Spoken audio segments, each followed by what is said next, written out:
ప్రభువునందు సోదరి సోదరులకు ప్రభు అయిన యేసుక్రీస్తు వారి పేరిట ప్రేమపూర్వక వందనములు తెలియజేస్తుంటున్నాను. మనము దేవుని పరిశుద్ధ గ్రంథంలో ఆదికాండము 1వ అధ్యాయము మొదటి 2 వాక్యాలు చదువుకుందాం. ఆదియందు దేవుడు భూమి ఆకాశములను సృజించెను. భూమి నిరాకారముగాను శూన్యముగాను ఉండెను. చీకటి అగాధ జలం పైన కమ్మి ఉండెను. దేవుని ఆత్మ జలముల పైన అల్లాడుచుండెను. ప్రభువునందు సోదరి సోదరులారా, మనము ముందుగా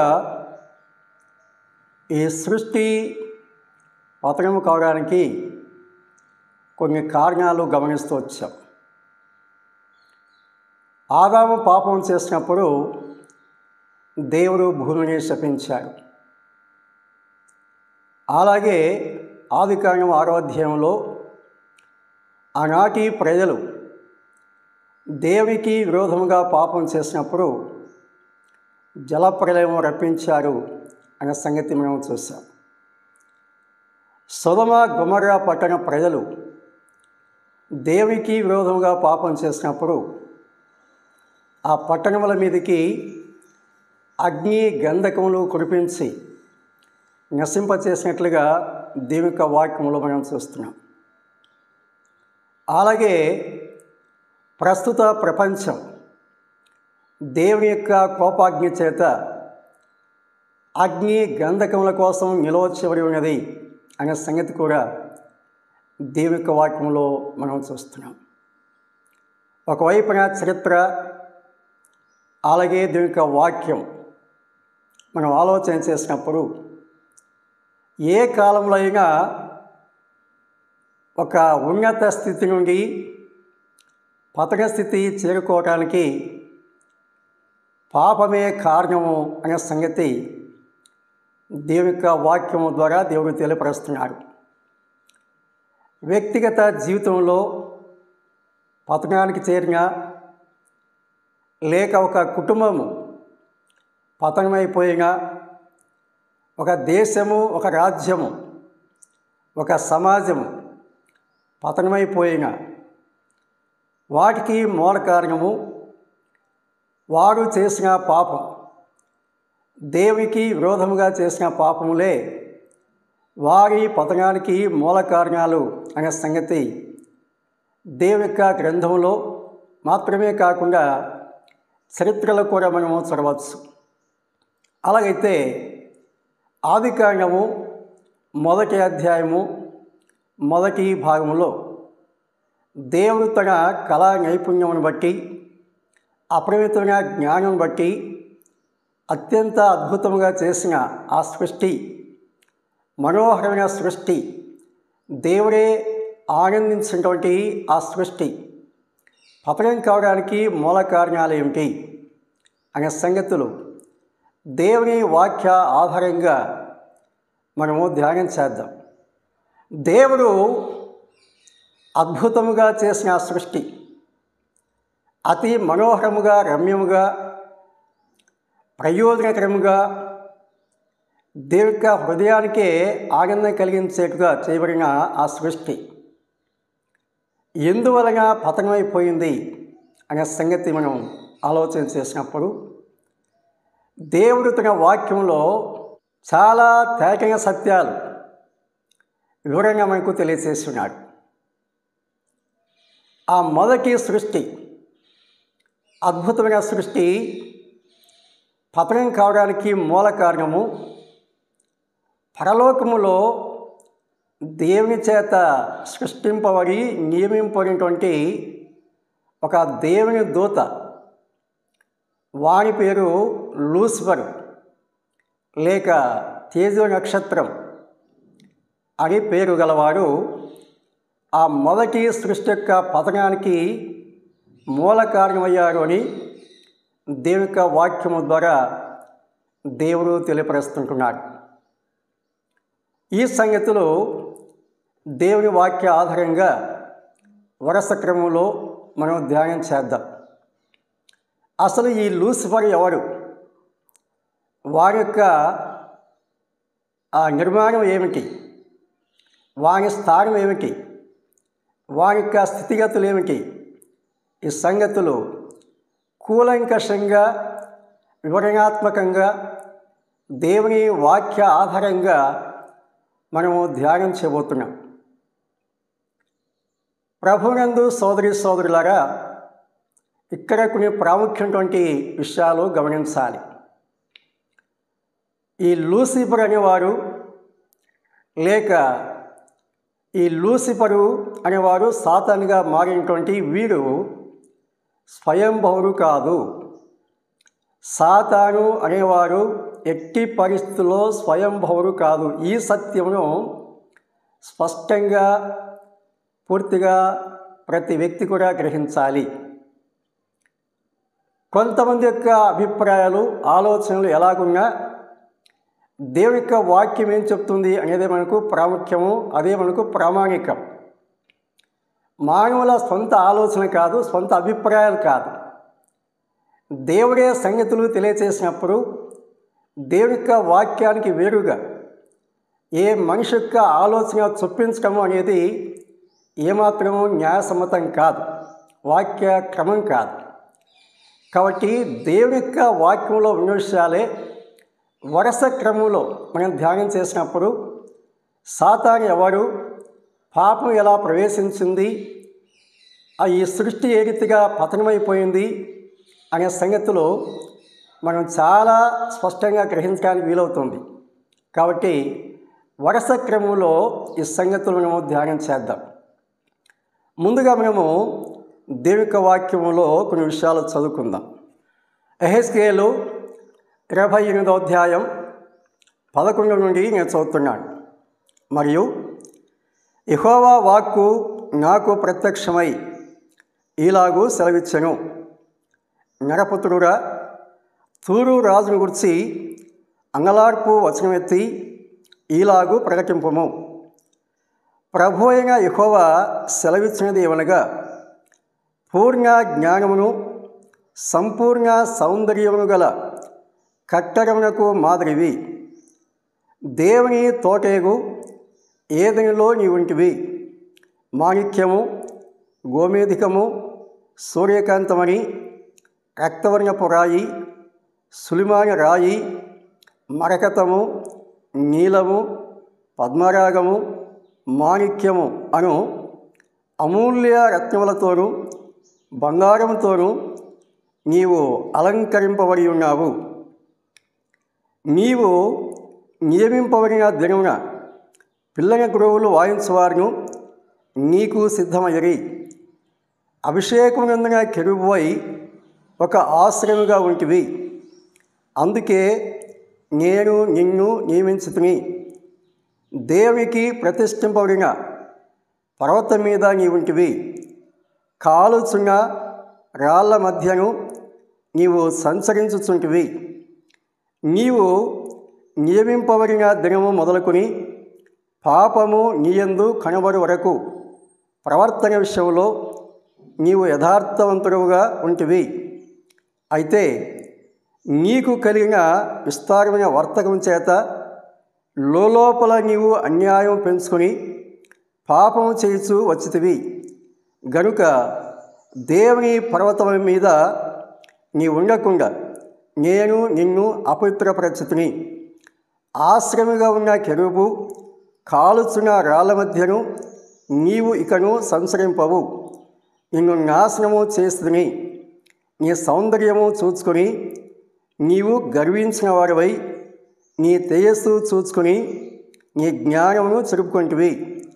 కావున నేను నిన్ను నేలను పడవేతును. రాజులు చూచుతుండగా నిన్ను హేళనకు అప్పగించెదను. నీవు అన్యాయముగా వర్తకము జరిగించి కలగజేసుకున్న విస్తార దోషముల చేత నీవు నీ పరిశుద్ధ స్థలములను చెరుపుకొంటివి. గనుక నీలో నుండి నేను అగ్ని పుట్టించెదను, అది నిన్ను కాల్చివేయను. జనులందరూ చూచుతుండగా దేశం మీద నిన్ను బూడిదగా చేసేదను. జనులలో నిన్ను ఎరిగిన వారందరూ నిన్ను గూర్చి ఆశ్చర్యపడుదురు. నీవు బొత్తిగా నాశనమై భీతికి కారణముగా ఉందువు. యెషయా గ్రంథము 14వ అధ్యాయము 12 నుండి చదువుతున్నాను. తేజో నక్షత్రమా, వేకో చుక్క, నీవెట్లు ఆకాశం నుండి పడితివి. జనములను పడగొట్టిన నీవు నేల మట్టి వరకు ఎట్లు నరకబడితివి. నేను ఆకాశమునకు ఎక్కిపోయేదను, దేవుని నక్షత్రములకు పైగా నా సింహాసనమును హెచ్చింతును. ఉత్తర దిక్కున ఉన్న సభాపర్వతం మీద కూర్చుందును, మేఘమండలం మీదికి ఎక్కుదును, మహోన్నతునితో నన్ను సమానునిగా చేసుకుందును అని నీవు మనసులో అనుకుంటివి కదా. నీవు పాతాళమునకు, నరకములో ఒక మూలకు త్రోయబడితివే. నిన్ను చూచువారు నిన్ను నిదానించి చూచుచు ఇట్లో తలపోయిదురు. భూమిని కంపింపచేసి రాజ్యములను వణికించిన వారు ఇతడేనా. లోకమును అడవిగా చేసి దాని పట్టణములను పాడు చేసిన వారు ఇతడేనా. తాను చెరపట్టిన వారిని తమ నివాస స్థలములకు పోనీయని వారు ఇతడేనా. జనముల రాజులందరూ ఘనత వహించిన వారై తమ తమ నగరులందు నిద్రించున్నారు. నీవు సమాధి పొందక పారవేవిడిన కొమ్మవలే ఉన్నావు. ఖడ్గము చేత పొడవబడి చచ్చిన వారి శవములతో కప్పబడిన వాడవైతివి. త్రొక్కబడిన పీనుగవలే అయితివి. బిలము యొక్క రాళ్ళ యుద్ధకు దిగుచున్న వాని వలె వంటివి. ప్రభునందు సోదరి సోదరులారా, ప్రత్యేకముగా ఈ 2 వాక్య భాగాల్లో సాతాను గురించినటువంటి సంగతులు దేవుడు తెలియచేస్తుంటున్నాడు. యెహెజ్కేలు గ్రంథము 28వ అధ్యాయంలో అక్షరార్థంగా తూరు రాజును గురించి తెలియచేసినట్లుగా ఉంటుంది. కానీ 13 నుండి చెప్పినటువంటి ఆ వివరం లేక వర్ణన మనం చూసినప్పుడు తూరు రాజుకు అక్కడున్న వర్ణనకు ఎటువంటి సంబంధము లేదు అనే సంగతి మనకు స్పష్టంగా అర్థమవుతుంది. కాబట్టి 13వ వచనం నుండి ఆ క్రింద చెప్పిన విషయాలు తూరు రాజుకు సంబంధించినవి కావు. మరి ఎవరికి సంబంధించినవి అంటే, దేవుడు సృష్టించిన, దేవుడు నియమించిన, దేవుడు ప్రతిష్ఠించిన ఒక దేవుని దూతకు, కెరూబు జాతికి చెందిన ఒక దూతకు చెందినటువంటి సంగతులుగా మనము దేవుని యొక్క వాక్యంలో చూస్తుంటున్నాం. ఈ కెరూబుని గురించి కొన్ని విషయాలను చూద్దాం. దేవుని యొక్క వాక్యంలో చదువుకున్నాం.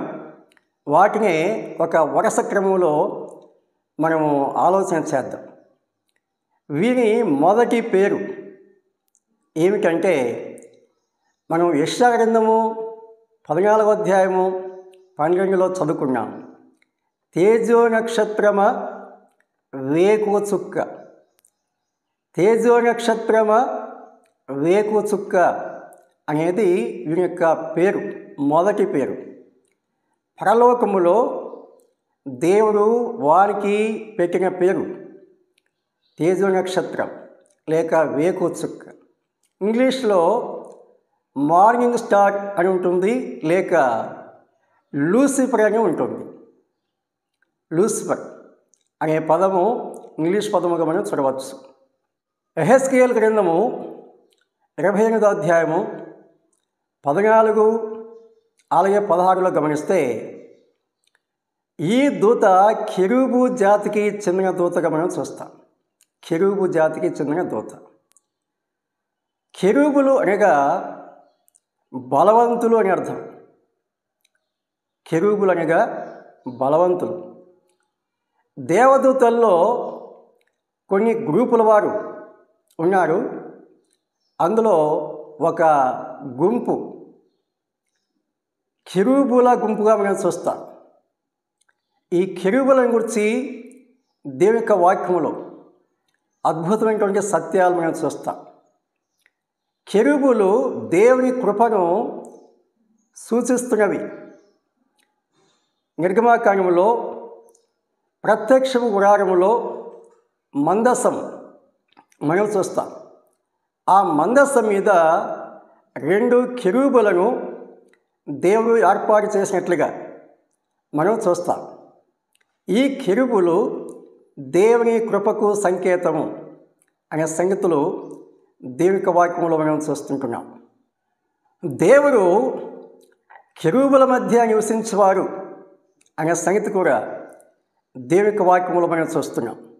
యెషయా గ్రంథము 37వ అధ్యాయము 16వ వచనం, కీర్తనలు 18వ కీర్తన 10వ వాక్యం, 80 కీర్తన 1వ వాక్యం. ఈ వాక్య భాగాలు మనం చూసినప్పుడు దేవుడు కెరూబుల మధ్య నివసించేవారు.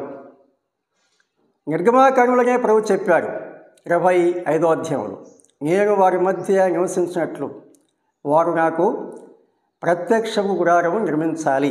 అందులో మందసం మీద కెరూబులు. కెరూబుల మధ్య ప్రభు నివసించేవాడు. ఆ కెరూబుల రెక్కల మీద దేవుడు ఎగిరి వచ్చాడు అనే సంగతి కూడా దేవుని వాక్యంలో మనం చూస్తున్నాం. అంటే ఈ కెరూబులు ఎంత ఉన్నతమైన స్థానానికి చెందినవో, ఎంత ఉన్నతమైన జాతికి చెందినవి అనే సంగతి ఈ వాక్య భాగాల్లో దేవుడు మనకు తెలియపరుస్తుంటున్నాడు. ఈ లూసిఫర్ యొక్క నివాసం దేవుని తోటయగు ఏదెనులో నీ ఉంటివి అని దేవుని యొక్క వాక్యంలో దేవుడు తెలియపరుస్తుంటున్నాడు. యెహెజ్కేలు 28, 13, 14 వాక్యాలు. ఏదైనా గురించి మనం చూసినప్పుడు ఆదాము హవ్వలను ఉంచిన ఏదేను ఆదికాండము 6వ అధ్యాయంలో కలిగిన జలప్రలయములో అది మునిగిపోయింది, లేక ఆ ప్రదేశము కనిపించకుండా పూడిపోయింది అని చరిత్ర మనకు చెప్తోంది. అంతేకాదు, భూలోకములో ఉన్న ఏదైనా యొక్క స్థితి వేరు, దేవుని యొక్క వాక్యంలో దేవుని తోటకు ఏదేను అని చెప్పిన ఆ ఏదైనా యొక్క వర్ణన వేరు. అనగా ఈ కెరూబు లేక ఈ తేజు నక్షత్రం యొక్క నివాసం ఎక్కడంటే దేవుని తోటకు ఏదేను అని చెప్పారు. అంటే పరలోక నివాసము అనే సంగతి మనకు అర్థమవుతుంది. ఆ తర్వాత ఇతడు దేవుని చేత అభిషేకింపబడినవాడు లేక ప్రతిష్ఠింపబడినవాడు. ఎందుకోసం ప్రతిష్ఠించబడినారు? ఒక విధంగా మనం ఆలోచన చేస్తే పరలోకములో దూతలు 3 వర్గాలుగా ఉన్నారు. మిఖాయేలు దూత, ఆ దూత అనుచరులు దేవుని పక్షంగా యుద్ధాలు చేసేవారు. గబ్రియేలు దూత, అతని అనుచరులు రాయబారులుగా ఉన్నారు. తేజ నక్షత్రము వారి అనుచరులు దేవుని ఆరాధించేవారుగా ఉన్నారు. ఒక ఉన్నతమైన కార్యమును నిర్వహించడానికి పరలోకపు దేవుణ్ణి, పరిశుద్ధుడైన దేవుణ్ణి, స్వయంభూడైన దేవుణ్ణి సమీపింపరాని దేశంలో వసిస్తున్న దేవుని ఆరాధించడానికి ఈ లూసిఫర్ను దేవుడు అభిషేకించారు అనే సంగతి ఈ వాక్యము ద్వారా మనము గమనిస్తుంటున్నాం. యెహెజ్కేలు 28:14లో నీవు ఒక ఆశ్రయముగా ఉంటివి అని చెప్పాడు. సమస్తానికి అనగా పరలోకంలో దూతలకు, భూలోకంలో మానవులకు దేవుడే ఆశ్రయమై ఉండగా ఈ లూసిఫర్ను కూడా దేవుడు ఎంతగా హెచ్చించాడు, లేకపోతే ఎంత ఉన్నస్థానం ఇచ్చాడంటే లూసిఫర్ కూడా ఒక ఆశ్రమంగా ఉండటానికి అవకాశం కలిగించాడు. ఆ స్థానం దేవుడు వానికి దయచేశాడు. ఆ తర్వాత మనము దేవుని యొక్క వాక్యంలో చూసినప్పుడు యెహెజ్కేలు 28:14లో దేవునికి ప్రతిష్ఠింపబడిన పర్వతం మీద నీవు ఉంటివి అన్నాడు. ఎక్కడున్నాడు? దేవునికి ప్రతిష్ఠింపబడిన పర్వతం మీద ఉన్నావు అని చెప్పాడు.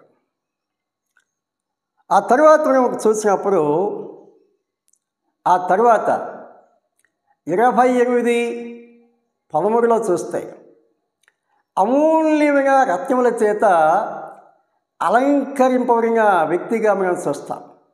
అమూల్యమైన రత్నముల చేత, శ్రేష్టమైన రత్నముల చేత, బంగారు చేత ఆ కెరూబును దేవుడు అలంకరించేట్లుగా మనం దేవుని యొక్క వాక్యంలో చూస్తున్నాం. తరువాత 15వ వచనంలో చూస్తే జ్ఞానము గలవాడు అనే సంగతి చూస్తాం. జ్ఞానము లేనివాడు కాదు, జ్ఞానం కలవాడు. అదే వచనంలో సౌందర్యము గలవాడని చెప్పాడు. సౌందర్యము కలవాడు. ఎన్ని గొప్ప ఆధిక్యతలు, ఎంత ఉన్నతమైన స్థానం! ఆలోచన చేస్తేనే ఆశ్చర్యం కలుగుతుంది. ఈ లూసిఫర్ యొక్క లక్షణం లేక గుణం ఎటువంటిదంటే మొదట యథార్థమైనదని చెప్పాడు. యెహెజ్కేలు 28:15లో ఈ సంగతులు మనం చూస్తున్నాం. శ్రేష్టమైన సంగతులు ఇతని జీవితంలో మనం చూస్తున్నాం. పేరు తేజో నక్షత్రం, అతని జాతి కెరూబు జాతి, అతని నివాసము దేవుని తోటకు ఏదేను, నియమింపబడిన వాడు, అభిషేకింపబడిన వాడు, ఆశ్రమగా ఉన్నవాడు, దేవునికి ప్రతిష్ఠింపబడిన పర్వతం మీద ఉన్నవాడు, అలంకరింపబడిన వాడు, జ్ఞానం కలవాడు, సౌందర్యం గలవాడు, యథార్థవంతుడు. అందుకే నేను నిన్ను నియమించానన్నాడు. బెస్ట్ క్వాలిటీస్ ఈ కెరూబుల మీద చూస్తా, ఈ తేజ నక్షత్రంలో చూస్తా. అయితే ఇటువంటి స్థితి గలవాడు ఏం చేశాడంటే పాపము చేశాడు. పాపం చేశాడు.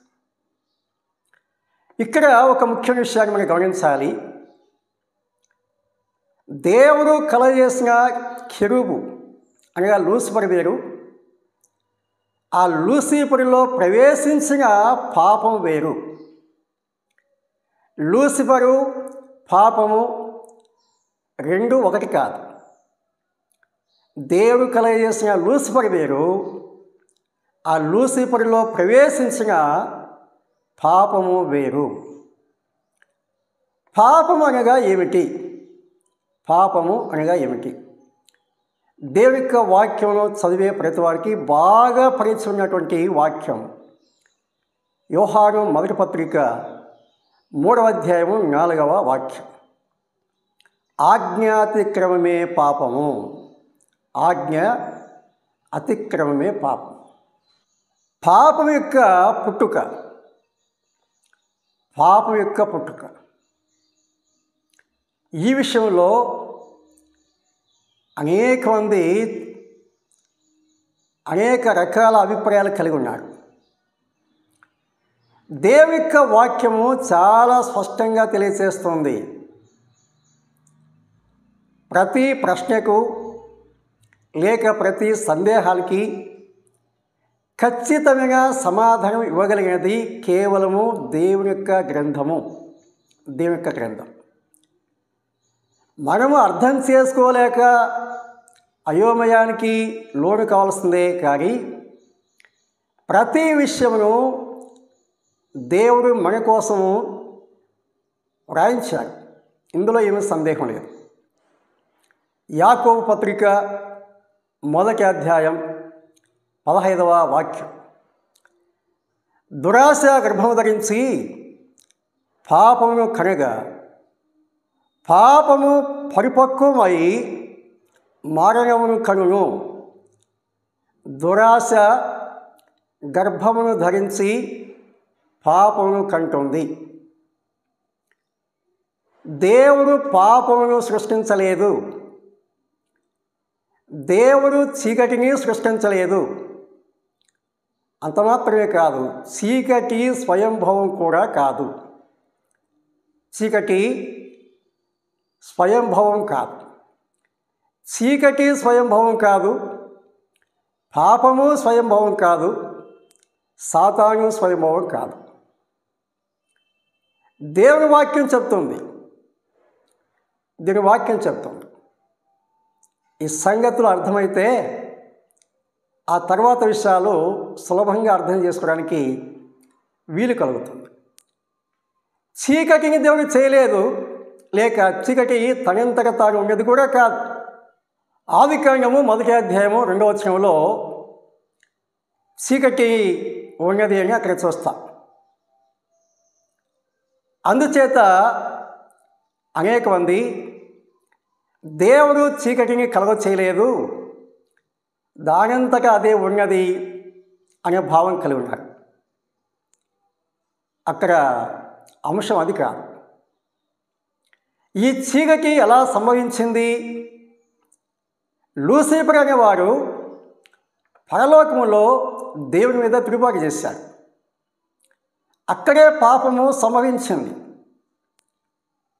ఆ లూసిఫర్ను, వారి అనుచరులను దేవుడు పరలోకంకి త్రోసివేసినప్పుడు ఆ చీకటి లేక ఆ పాపం కూడా భూమి మీదకి వచ్చింది. ఆ సాతాను చేసిన పాపాన్ని బట్టి మొదటి సృష్టి శాపానికి లోనైపోయింది. ఆ పాపం ఛాయలే, ఆ పాపం యొక్క గుర్తులే చీకటి అని అక్కడ వ్రాయబడి ఉంది. ఇందులో మర్మమేమీ లేదు. వాక్యాలను సరిగా సందర్భాన్ని బట్టి అనుసంధానం చేసి ధ్యానం చేస్తే దేవుడు ఖచ్చితంగా వివరంగా స్పష్టంగా తెలియచేస్తాడు. దేవుని ఆత్మ ద్వారా దేవుని యొక్క వాక్యమును ధ్యానం చేయాలి. సందర్భాన్ని బట్టి వచనాలను పేర్చి చూడాలి. ఈ సందర్భము ఆలోచించకుండా కేవలం ఆదికాండం 1వ అధ్యాయం 2వ వాక్యం మాత్రమే చదువుకుంటే ఆ చీకటి ఎలా వచ్చిందనేది ఎవరికి అర్థం కాదు. పరలోకములో పాపం ప్రవేశించింది, సంభవించింది. ఆ పాపమే భూలోకం మీదకి వచ్చింది. తద్వారా సృష్టి పతనమైపోయింది. ఆ చీకటి గురించి అక్కడ వ్రాశారు. అంతేకాని చీకటి ఎన్నడూ స్వయంభవం కాదు, పాపము ఎన్నడూ స్వయంభవం కాదు, సాతాను ఎప్పుడు కూడా స్వయంభవం కాదు. ఇది వాస్తవం. దీని వాక్యం చెప్పే సత్యం. ఇప్పుడు పాపం యొక్క పుట్టుక దీని వాక్యంలో చూసాం కదా. దురాశ గర్భము ధరించి పాపను కంటుంది. దురాశ గర్భము ధరించి పాపమును కంటుంది. రోమాపత్రిక 5వ అధ్యాయం 13లో లోకములో పాపము లేదు అని చెప్పాడు. ఏ సందర్భంలో చెప్పారు? అక్కడ ధర్మశాస్త్రము, పాపం అనే విషయాలు ప్రస్తావించబడినాయి. ధర్మశాస్త్రము రాక మునుపు కూడా లోకంలో పాపం ఉన్నదని చెప్పారు. ధర్మశాస్త్రము రాక మునుపు కూడా లోకంలో పాపం లేదు. సాతాను ద్వారా ఆదాములోకి పాపం ప్రవేశించింది. ఆదాము ద్వారా లోకంలో పాపం ప్రవేశించిందని 12వ వచనంలో చెప్పారు. లోకంలో పాపం లేదంటే పాపము స్వయంభవమని కాదు, చీకటి స్వయంభవమని కాదు, సాతాను స్వయంభుడు కాదు. కాబట్టి దేవుని యొక్క వాక్యాలు మనం గమనించినప్పుడు, ధ్యానించినప్పుడు పాపం అంటే ఏమిటి, ఎలా జన్మిస్తుంది, సాతాను ఎలా జన్మించారు, వానిలో పాపం ఎలా ప్రవేశించింది, సృష్టి ఎలా పతనమైపోయింది అనే సంగతులు మనం సులభంగా అర్థం చేసుకోవచ్చు. ప్రభునందు సోదరి సోదరులారా, తేజ నక్షత్రం అనగా ఈ తేజ నక్షత్రము సాతానుగా మారక మునుపు ఆ తేజ నక్షత్రంగా పిలువబడుతున్నారు, కెరూబుగా పిలువబడుతున్నారు, దేవునికి ప్రతిష్ఠింపబడిన పర్వతం మీద ఉన్నారు. దేవుడు అతన్ని అలంకరించారు, అతను అభిషేకించారు, అతన్ని నియమించారు, ఆశ్రయముగా ఉన్నారు, జ్ఞానం గలవారిగా ఉన్నారు, సౌందర్యం గలవారిగా ఉన్నారు, అనేక ఆధిక్యతలు కలిగి ఉన్నారు. అటువంటి వారిలో పాపము ప్రవేశించింది. పాపము ప్రవేశించింది. ఎలా ప్రవేశించింది, వారు చేసిన పాపం ఏంటి అనే విషయాలు తర్వాత అధ్యాయాల్లో మనం ధ్యానం చేద్దాం. దేవుడు దయచేసిన సత్యాలను బట్టి దేవునికి హృదయపూర్వక స్తోత్రములు చెల్లిస్తున్నాను. అలాగే ప్రార్థనాపూర్వకంగా వర్తమానాలు ఆలకిస్తున్న వారికి, ప్రార్థిస్తున్న వారికి ప్రభు పేరిట వందనాలు తెలియజేస్తున్నాను.